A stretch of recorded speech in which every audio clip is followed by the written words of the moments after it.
हे बघा सकाळी सकाळी मस्तपैकी गुलाब फुललेला कलमी गुलाब होता या आणि अजून तर फुलाचा हा बघा कळो असा तो आणि कितके भारी दिसा होता बघा टकटकीत एकदम कळो भुतूत अजून असा फुलताला अजून भारीपैकी.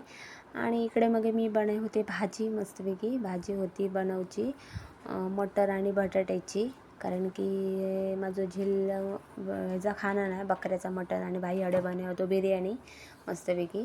कारण की बकऱ्याची बिर्याणी आणि तो सर मस्तपैकी मग मटन बिर्याणी बनवतो आणि मस्तपैकी उकडत ठेवलेल्याने बघा फोडणीत घालून चिकन बिकन मस्तपैकी ढवळून वगैरे. आणि त्याच्यानंतर मस्तपैकी उकडत बिकडत घातल्याने आणि मस्तपैकी केल्याने बिर्याणी भारीपैकी ढवळ्याने मस्त बाई आमचं बिर्याणी एक नंबर बनवता. आणि मग बिर्याणी मस्तपैकी बघा मस्त दिसता बघा कसली भारी. आणि मग आम्ही सगळ्यांनी बिर्याणी वगैरे असं बसानं खाल्ली.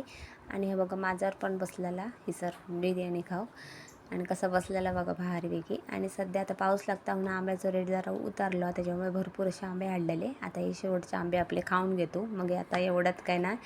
आणि नवीन नवीन आणलेलो कॅरम आणि दानिश पण इल्लो आणि सक्षम खेळा होते कमी आणि भांडा होते खूप. कारण की दोघांचे असे तुका इले माका इले असे चालू होता. आणि मग संध्याकाळच्या एडीन मस्तपैकी केली चाय आणि मस्तपैकी अशी पिलो आम्ही चाय आणि आजचा दिवस असं गेलो आमचं.